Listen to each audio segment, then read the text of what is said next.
Hello, everybody. It is Will Kern from Endless Entertainment, and welcome again to another edition of #EventIcons, episode 6.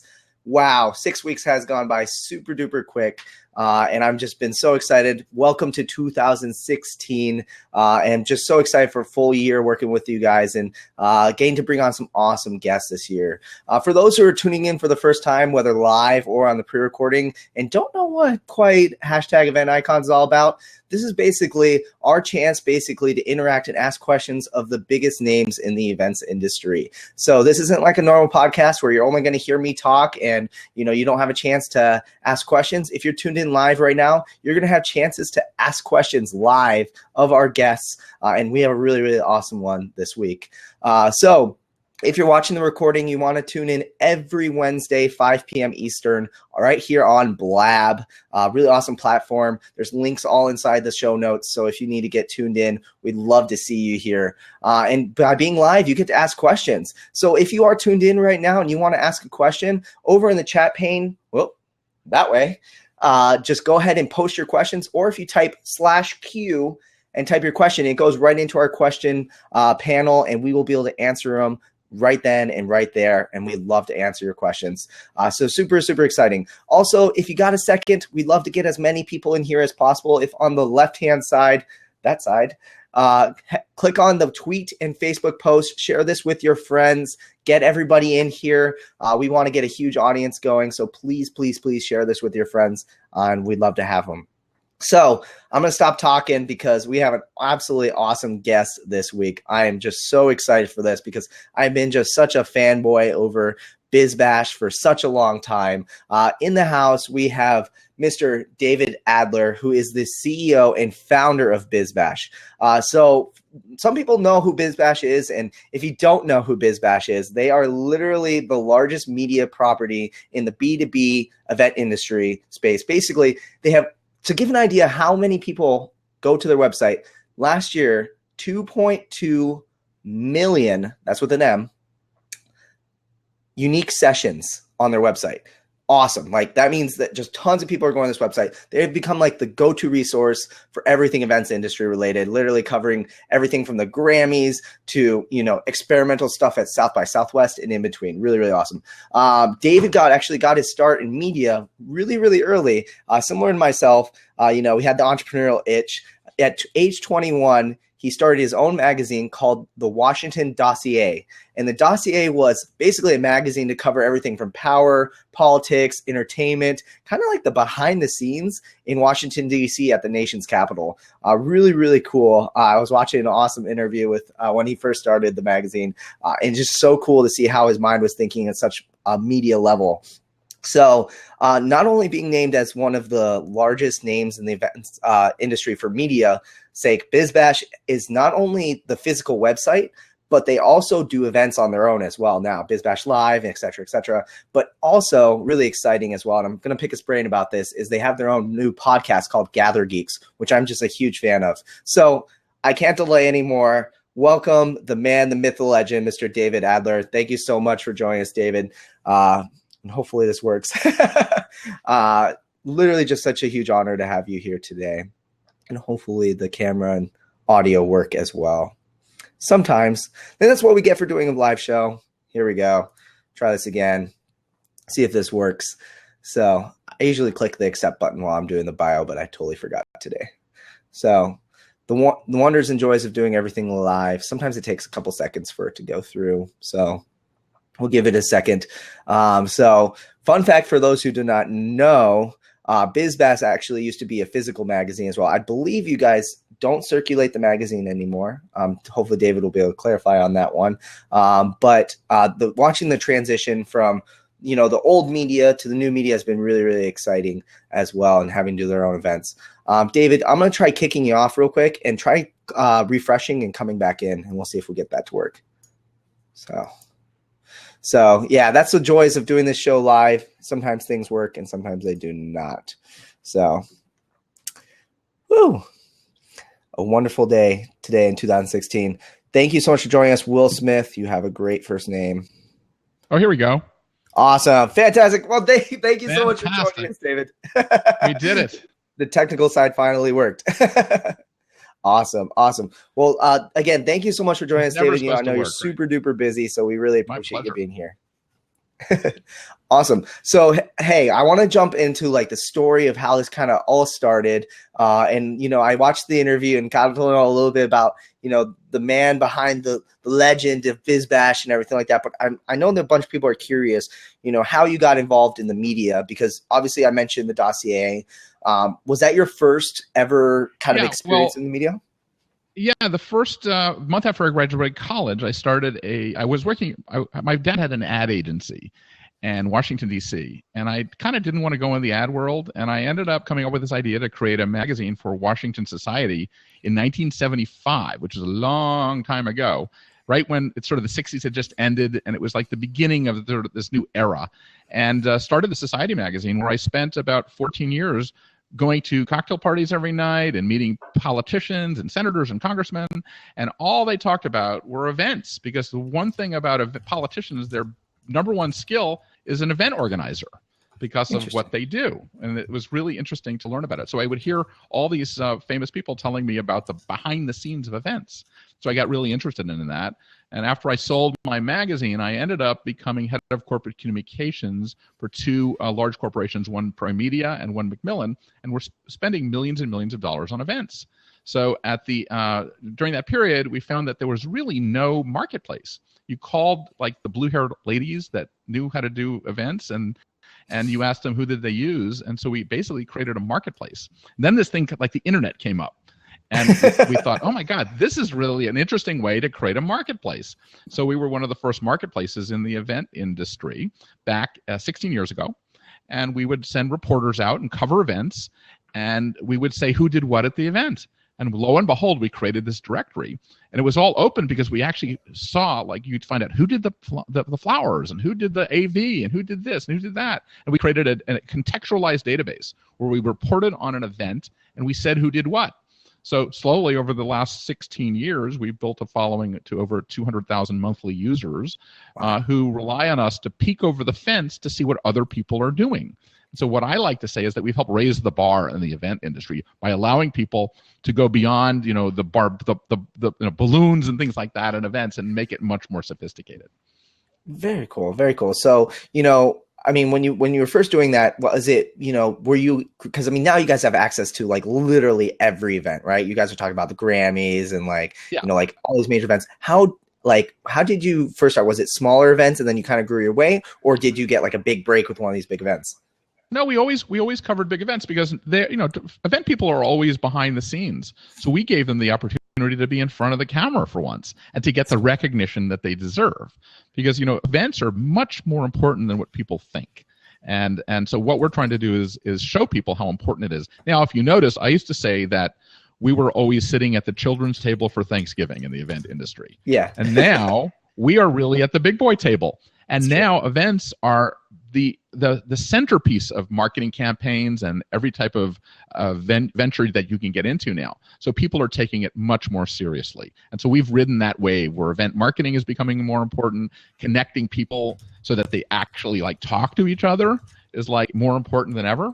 And so we think that we're moving people in that direction. And that's why people want to peek over the fence to see what other people are doing. So we have 14 full-time reporters that do nothing but go out to events and cover them and then analyze them and put them in different buckets and say, these are the cool things that people are doing for activations, and these are the cool catering trends, and these are the cool AV trends. So we get to kind of see everything that's going on, and it's totally the most fun you can ever have.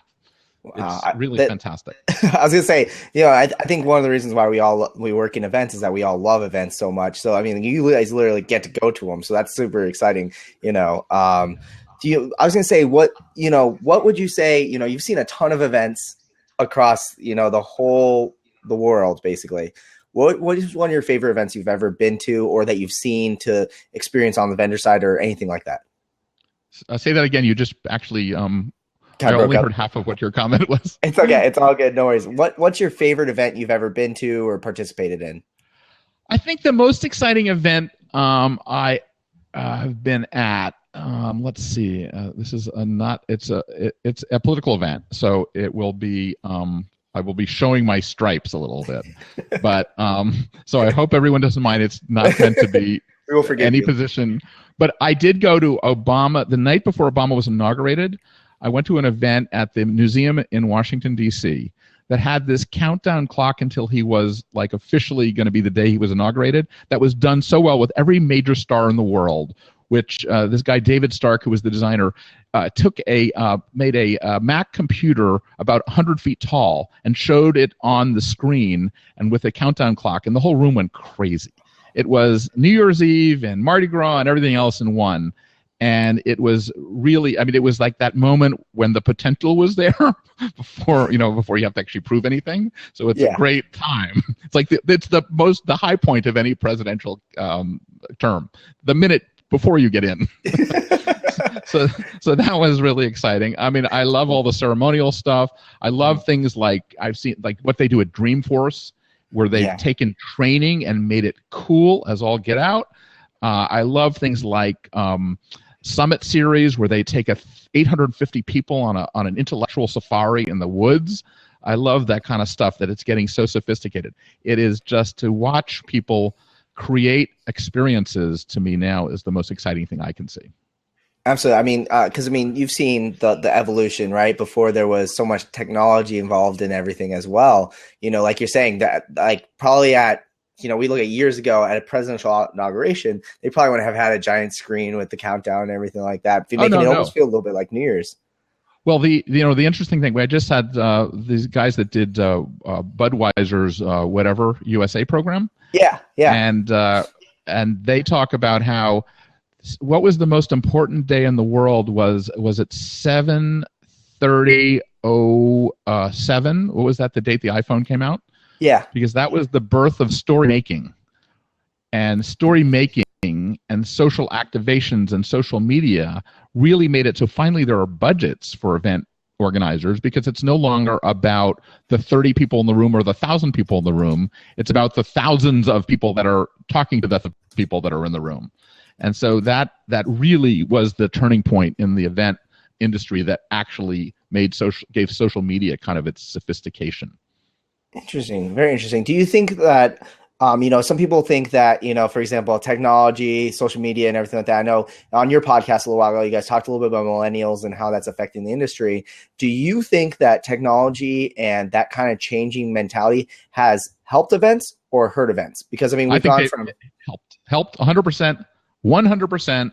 The technology, it's kind of you got to think of it like as Uber, though. It's like whatever, friction free. Technology has got to be friction free to the experience, and that it's just going to happen. And we just use all these things to make it happen. We're also seeing that the power shift from the event organizer to the participant, to the audience. Like when you go to an event, you have an event app, you have more power in your hands than any time in the history of the world. The knowledge that the briefings on everybody who's attending, the ability to connect to them, it hasn't even started yet. The whole idea of using emotional face recognition to see how people are feeling. The idea of creating crowd decisions right on the spot. That's really exciting that we're just in the beginning of. Yeah, definitely. So then I'll flip side it, because you not only are you an event professional, but you also are this media professional. How do you think that technology has affected the media industry as well? I kind of was talking a little bit. Are you guys still doing the print magazine, physical print magazine? You know what? I just lost you again. It's okay. Are you guys still doing the physical print magazine for BizBash? Yes, we're doing. Okay, awesome. We're doing physical print magazine, but I think it's kind of like hemlines right now. Print is not an investor favorite, and I think that millennials are going to look at print in the future and say, "Oh my God, they printed out for you," and I think that there's going to be a certain sort of luxury of print at some point, but right now it's pretty much all about digital and about internet and about all the new things that you can do as it gets. Of course, with mobile is like the key to the whole thing. Absolutely. So how's that? How have you guys shifted as that kind of trend has started to happen? Well, we started out as internet only. I raised all the money to start this company based on internet, and then got very involved in New York City after 9/11 to help bring the city back. And we started a print magazine to help market New York as a place to do events. And we started a magazine, and it sort of took off. And it was kind of like we were not quite ready for all internet, and so we pivoted to doing print. And if we didn't pivot to doing print, we probably would have been out of business. So we did print for about 10 years, and then we went from 26 editions down to 2 editions. And we do digital editions. We do 6 digital editions. But it's the format of the magazine format that is not dying. It's the distribution mechanism that is. So people still like looking at curated content in an interesting way via magazines and online. And it's so funny that sometimes you read it one way in a print version and one way in the internet and digital, and you don't even realize that you read the same thing twice. Absolutely. It's an exciting time, and experimenting with all these new forms like these podcasts and Blab. I love this Blab. I love podcasting. I think that all these new ways that people capture information or get information. Awesome. Kyle actually has a really great question. Says Chelsea Cross, of the Millennial Talk Show host, says that millennials can be disengaged at cons or conventions, especially in the TV or film industry. And he was wondering how you, David, would continue to engage millennials in the convention industry. Well, I think that they're programming different ways. I mean, everything's about personalization now.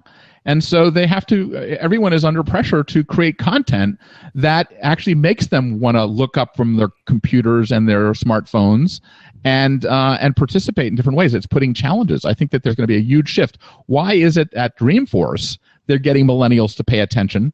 It's a different type of situation. So I think that it's not necessarily the industry itself. It's the people that are putting it on. It's the programming. People want to do more things like this, and they want to be touched in a different way. I mean, there's a great book. I'm reading this book called Captivology by Ben Parr, and how to capture people's attention. And we have not changed the amount of the amount of minutes in a day, but there's so many more things going after you're fighting for your attention. So you have to do things that make people want to pay attention to you. So we're all trying to do that, and I think that millennials are paying attention to other millennials. It's true. It's very true. I definitely think the same thing as well. I mean, as me being a millennial, ironically, is that thinking about from the programming perspective, I think is incredibly important. I think far too often people try to slap it on top. They try to think, oh, we'll do this live stream thing on top, rather than how do we integrate the whole thing together. That's ridiculous. And it's like, no, I mean, I kind of think that it's like I consider myself millennial minded. I mean, I think that you like their lines. The idea of having a line is so archaic that you guys as millennials say, I can solve this problem. Yep. But us boomers think, oh, we'll just live with it. And that's not the way it works. We're going to create an app to tell us when the line's no longer long. Well, look at CodeChecks, the CodeChecks concept. The guys from CodeChecks that actually, instead of going to a CodeCheck and having to wait on a long line, your telephone number, your text number is your CodeCheck number, and they text you where to pick up your coat. I mean, it's brilliant. What is happening now with millennials is unbelievably brilliant, and as long as boomers lean into millennials, it's a fantastic future. It's when their ego gets in the way that it's a problem. That's true. That's very true. Great question, Kyle. Thank you so much for submitting it. By the way, if any of you guys have questions that you would like to ask David, feel free to post them in chat, type /Q, and they'll go in our question pane, and we would love to answer them as well. So feel free to post those questions in there. So we kind of talked a little bit about, the past and looking forward. Where do you see the future of, BizBash and media going? I believe that the science of human gatherings, live gatherings, is getting smarter and smarter and smarter. And I believe that there's 2 areas. I mean, I think that my big push in the next couple of years is going to be to celebritize collaboration athletes, the people that know how to go into a room and make things happen, that know how to do it scientifically, understanding the neuroscience of it, understanding how to make stuff happen with large groups of people. And I think that whether you're selling a product, you're raising money for an event, you're raising money for a charity, or doing anything, it involves a new way of the architecture of the experiences to engage people enough to create an action. And it's just getting smarter and smarter. I think data is driving a lot of this. and all the work that companies like Lightwave are doing on the West Coast, where they're doing biometric stuff that you actually can analyze what the heart rate is of a whole audience, and understand what the biometrics are of things. You're going to learn more and more ways of finding out what people really want. I just think it's really exciting, actually. Awesome. I don't know if I answered your question, but well, I think there's so much exciting stuff going on. It's almost to think as well. It almost could go many different ways as well. That what you said. The iPhone came out in 2007, right? So yep. How much has things changed since the iPhone came out? And that I think the iPhone is a game changer in almost every way, because I think that once again that social media has given a better ROI to events. Everybody still has the big problem: how do you prove ROI? But when you add social media to it, you have some numbers where you can see what the reach is once people are using social media to extend and amplify a message. It's all about the amplification now. And so I think that's what's made it really kind of interesting. Absolutely. By the way, if you guys want to take a second, and on the left-hand side, there is a tweet and post to Facebook button. Share this with your friends. We'd love to get your friends in here asking questions. I am currently trying to figure out what's going on in my chat pane. Are you seeing updates on the chat pane currently? Yeah, I think so. Wait, on which side? On the right-hand side. Yeah, because all messages. Yeah, there you are. Right. Yeah. Okay. Captivology. Where are you? Mine doesn't seem to be updating for me anymore. Ben Parr is going to be speaking at all of our conferences in the next year. I love him. He's so it's so interesting about how he talks about the science of attention, and awesome. Every event organizer has to. This is part of the toolkit. If you go on stage and if you're a scientist and you're wearing a white jacket, it looks like a scientific jacket thing, people will believe you more. If you serve warm, cook warm coffee to people, they're more engaged than if you serve a cold drink. There's certain things. When Bill Clinton puts his hand on your shoulder, the ultimate attention grabbing is to have human contact. Now, he got into trouble for that, but that's still it's a proven attention grabber.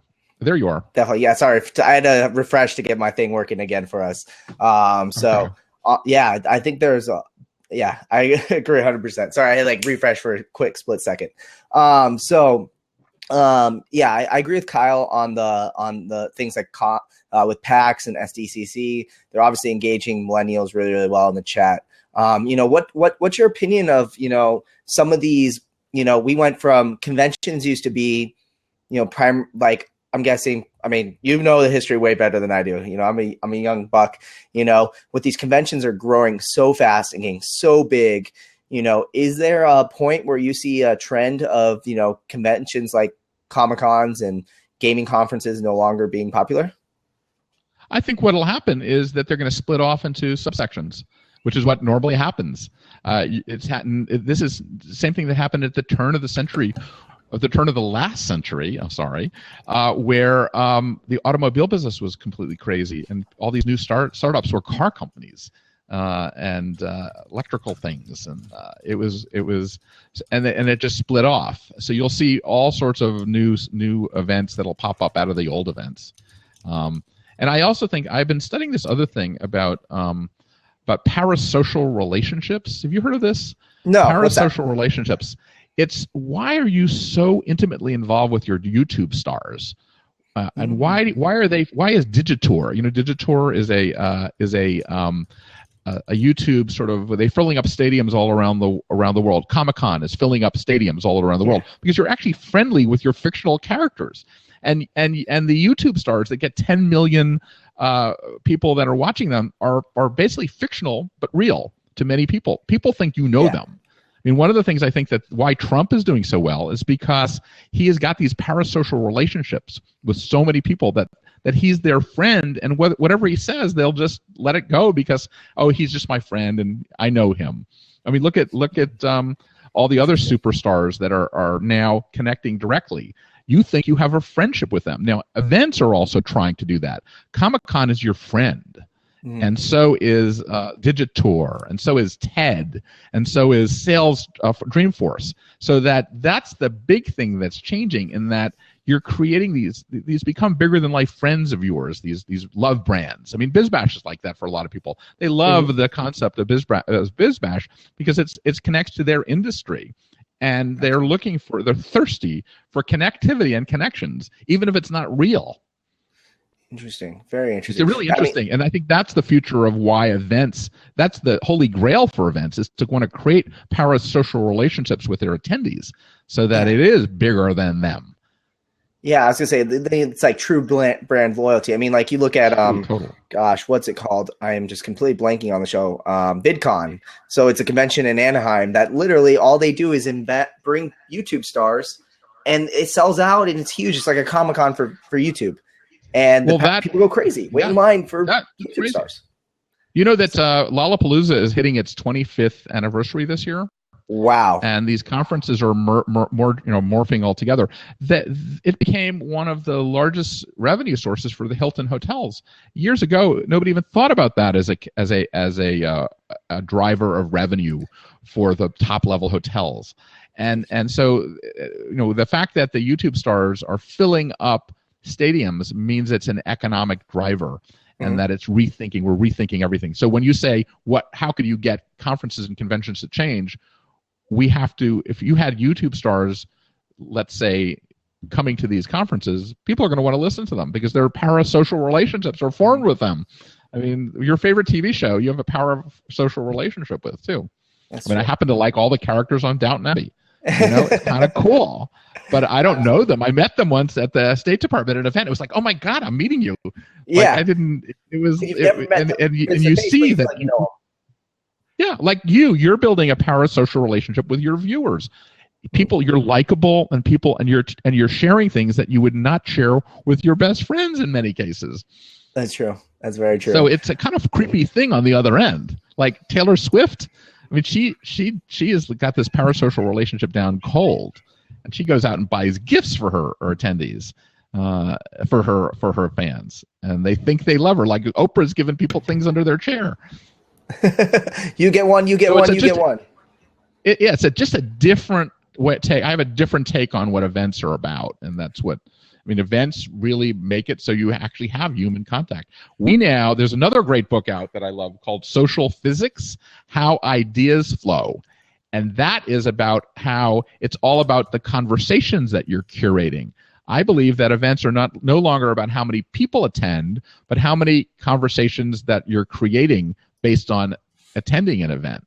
So that if you have 1,000 people coming to an all-day event, you can create, 50,000 conversations. 2% of them are really fantastic. It's like web sessions on the web. It's another way of completely looking at it differently. Very interesting. With where kind of everything's going with, we're talking about how events are going to evolve and everything like that. We've seen a huge emphasis towards, we're talking on Blab, everything's kind of live now. How do you see live streaming and the live aspect of events kind of changing? Well, I think, it's hard to engage. It's hard. I've had trouble using Periscope and talking to people at the same time. So it's true. It's like you do one or the other, or you hire someone to follow you around with your Periscope, or with your Meerkat, or with your YouNow or whatever. But I think that it's only creating more FOMO, because when other people see it, it's what everyone has said. The big question is, if you live stream it, are people not going to pay to come? I think you're actually adding more to your audience because you're creating this FOMO. And we talked earlier about the concept of JOMO, the joy of missing out, because you can also see the things you don't want to go to as well. And so, that's true. That's very true. I was going to say, I think the interesting part of it is it's making the events evolve a little bit more too. It's creating that fear of missing out. Like, for example, I remember watching Ultra Music Festival for the first time live online on like YouTube or whatever it was. And I totally had FOMO, and I was like, oh, I got to go to this, and I want to go to it because I watched that live stream, right? So it's crazy. It's so crazy. Man. So by the way, if any of you guys have questions at all, because feel free to post them. Sorry, go ahead. I mean, when you see more things that you think are possible, you want to attend them. Eventually, you want to have human contact. That's my premise on everything. Sooner or later, you want to have, and you'll feel comfortable when you go. You'll really want to go. Absolutely. And that's kind of the name of the game, is to sort of create interest and capture attention, like the capitology thing we talked about. Mm-hmm. Absolutely. So there's a follow-up on the question? Okay. Yeah. So follow-up from Kyle was about the millennial engagement that you asked about earlier. What is the best social media sites for engaging millennials? And what are some of the we'll start with that one. What are the best sites for engaging millennials? Well, it's changing every day. I was at this holiday event with a bunch of really bigwigs from Washington, D.C. on the holiday weekend, and we had a whole lesson on Snapchat. So we were all learning Snapchat. We were all following each other, learning how to, because it's not intuitive for our generation. But I think that it's like a secret language now for your generation. And I think that Snapchat is definitely an amazing vehicle, especially the way storytelling is happening on there. And the fact that millennials like scarcity and they like personalization, and it hits all the buttons. So I definitely think that there's something big time going on with Snapchat. I think that Twitter is still interesting, and it's better in newsy events and things like that. I think I heard that YouNow is really making some inroads as the new sort of the selfie, the video selfie, that people have to take notice of that, and your people are getting paid actually to become sort of mini YouNow stars, and I think that they're killing it. I think where Periscope and Meerkat are outward facing, YouNow is inward facing. I think that email is still for my generation still important, but I mean, texting and all that is still direct.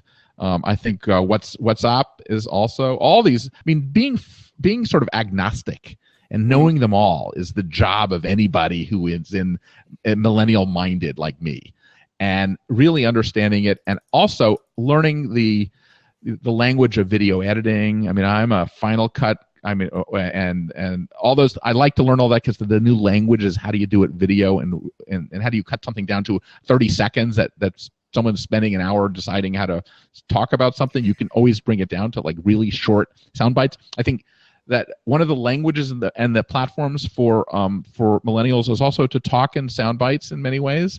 And I noticed that people don't respond in text in long ways anymore. They're using emoticons and things like that. So it's sort of like understanding the code is as much as it is the platform.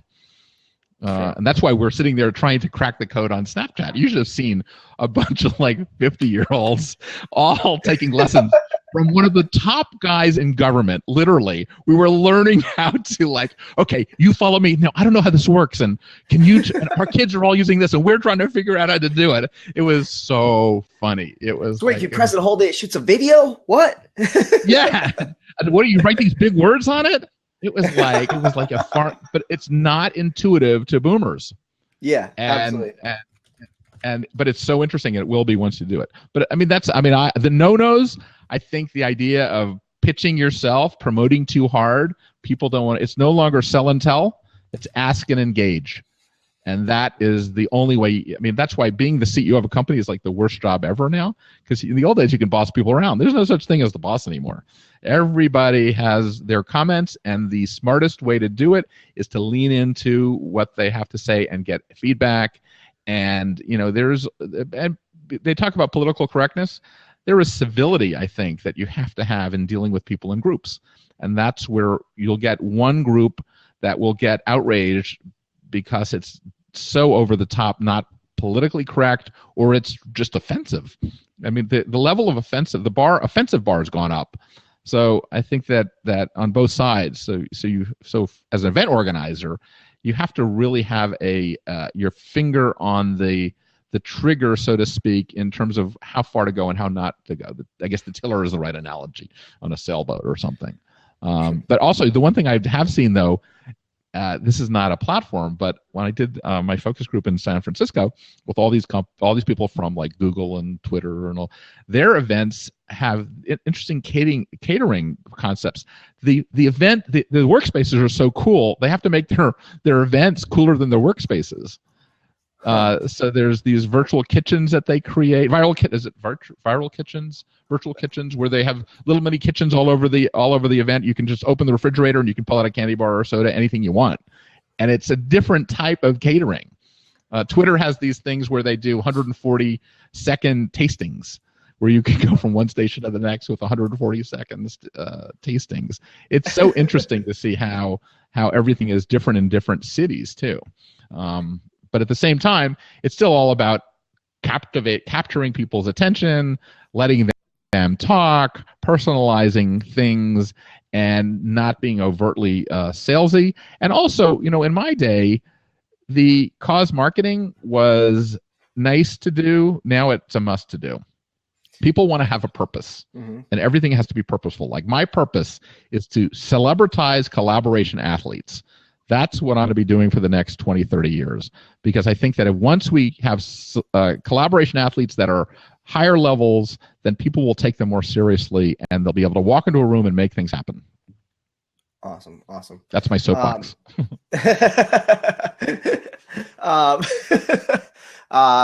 Then kind of the second part of the question that Kyle was curious about, do you think there are any no-nos to advertising and engaging young people to turn up at events? I think boring is really a no-no. Like, this sucks. I mean, it's sort of like selling things that are not going to happen. It gets people really pissed off. Overselling, like a lot of people used to get press releases from companies that say that a guest is coming and they're not going to show up. That's not a good thing. Not a good thing at all. Not a good thing at all. And that you see a lot of that. I have a little bit of an issue here. My battery is going to go out in a second. Oh no. So I'm going to run into my office and grab my I'll cord. Answer that question from a millennial's perspective. While can you dance a little bit for a minute? Okay, 1 second. I'll be right back. Okay, don't go anywhere. Hold on. So for all you guys who are tuned in right now, we really appreciate you guys being here. If you guys can take 2 seconds and on the left-hand side, go press that tweet and Facebook button and smash it up, hit a like 1,000,000 times, get it out there. We'd love to get some people in here. Also, if you guys have any questions, we have an absolute icon of the events industry, David Adler, in the house. So if you guys have any questions at all, post them in the chat, or feel free to type /Q in the chat and it'll go on. It looks like his battery did die, but I'm sure he'll be back any minute now. So we'll go ahead and do that. So while you guys are going ahead and sharing this on social media and thinking of any great questions, I'll go ahead and answer that question, I think, from the millennials perspective as well. For those who don't know, I'm actually 26 years old. So I guess I fall into that awesome millennial generation. And the really, I think one of the big no-nos when it comes to is definitely the boring aspect. Oh my gosh, I can't see you for whatever reason, but I can hear you. So go ahead, David, can you try refreshing if that's okay? See if that works. Refresh now? Try just refreshing the whole page and see if that works, because I seem to have lost your video, but I hear you. Can you guys hear him okay too? It's like the mysterious ghost voice. So see, hopefully him refreshing, we can get him back in here, jumping in a seat. Yeah, I can't see you or hear you right now. So if you still are hearing this and you're trying to call in David, just go ahead and try closing your browser and reopening it to our link to see if that works. So the love of doing this live. Something huge, I think, for no-nos for getting people to turn up at events is definitely crowding and doing. I'm not sure if this is a millennial in me or just like the way I like to be marketed to, but when I get 1 million emails promoting an event, even though I haven't opted into that event, or, basically unsolicited messaging, that kind of makes me mad, especially when it's not really laser focused on what I do. Like, for example, Facebook ads that just generally target people my age. if for example, I want to see an ad for when Skrillex is coming to town because I like Skrillex. I don't want to see it for, XYZ, this conference, whatever it may be. And I'm not sufficiently, I mean, we're in a day and age where you can customize everything. I would love to see more customization for sure. So I'm going to go ahead and pause the recording here for a sec while we wait for David to go ahead and jump back in. All right. And we are back after some technical difficulties. No worries at all. So we'll just jump right on into the next question that Alex actually has lined up right now. We've been talking about social media, millennials, and Alex asks, what can event organizers do to empower their employees as event advocates on social media? So you have a huge staff of people who, are literally like, they work for you. How do you get them to share your guys' stuff on social media? I mean, you guys, that's like all you do, right? Well, we do a lot of social media, but I think are you talking about for your staff to do it? I think so. I think that's primarily what the question is. Yeah, like the staff that's working at the events. I think it's it's training. It's making it invisible to, like, they don't feel like it's work. That to me is the key to it. One of the things that I do for events, it's so inexpensive. If you could actually add an event, if you think of an event like a political convention and you hire 5 social media people and cover the event, you will get that covered more than you can imagine. Absolutely. And it's kind of like, just hire people. It's not expensive to do. I mean, that's one way of doing it. To keep your own staff, I mean, we try to control it a little bit. I have a full-time social media person here that controls our messaging. We use it for content. We're providing content. 14 full-time reporters that do nothing but cover the event industry. So, everyone thinks it's so easy to create content, but it's expensive and it's also time-consuming, and also volunteers don't do it for that long. So paying for it is actually not a bad thing. I agree. I think we spend a couple $1 million a year on content, and that's why we can do so much social. And I have about 54,000 Twitter followers. 54,500, but who's counting? And what we're doing is we're delivering content because we're creating content. I mean, storytelling is great, and creating your own story is fantastic, but still, the quality of that storytelling has to always be getting better and better and better. And we have such an amazing editorial team here. Kyle Goldfinch wants me to hire him. Yes, he really wants to work. Send in your resume. Yeah, I know. Adler at bizbash.com. We're always looking for people. We're trying to be a place where people can cover events. We never cover individual events though, because we actually do all of our coverage.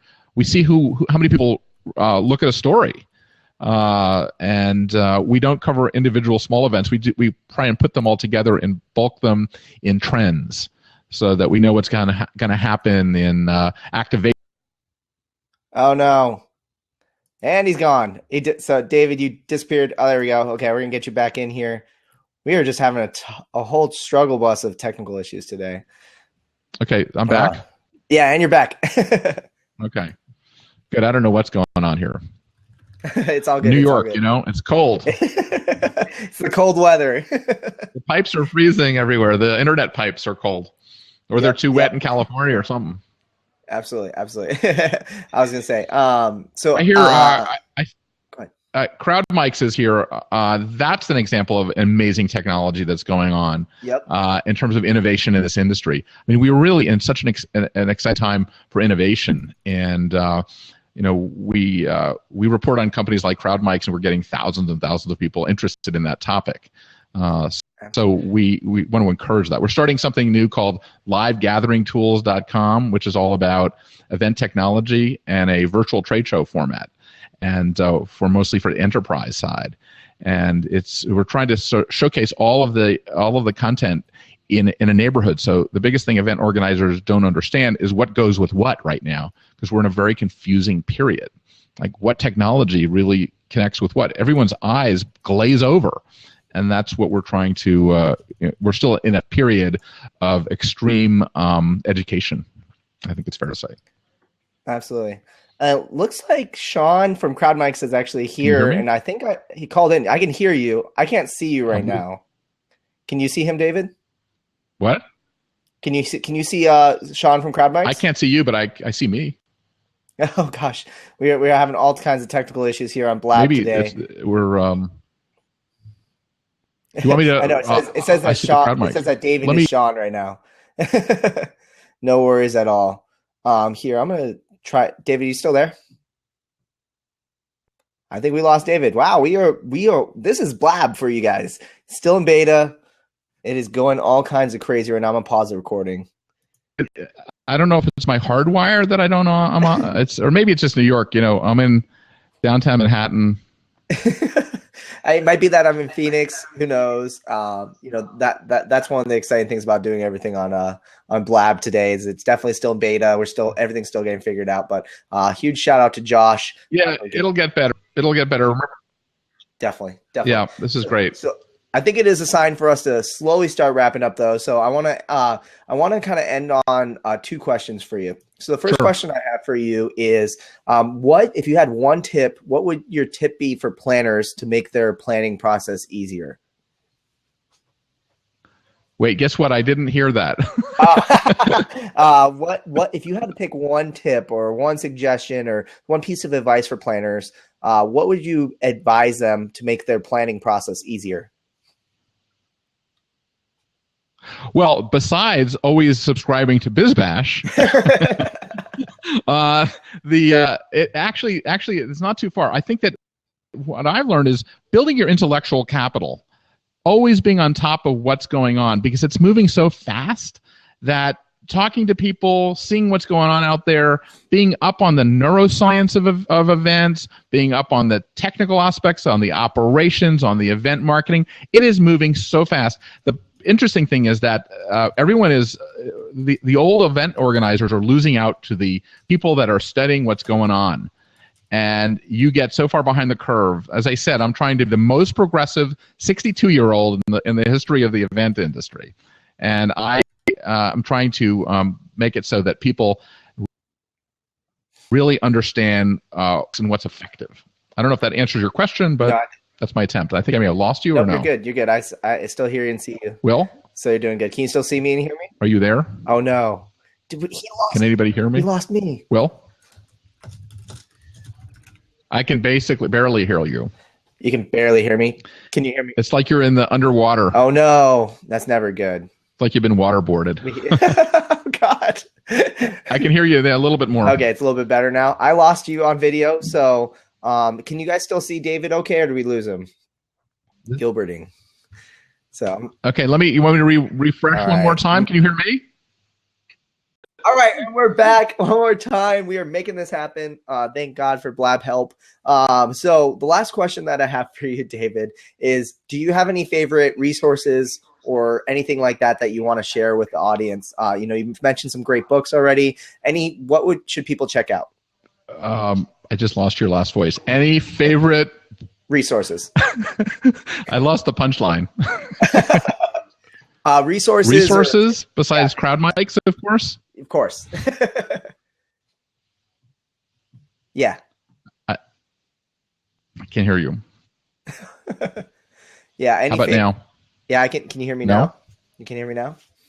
Check in the chat. Can you hear me? Look at the chat. This is going to be the best. Where's the chat? So, yeah, any favorite resources or anything like that? Oh, yeah. Okay. Okay. Oh, my God.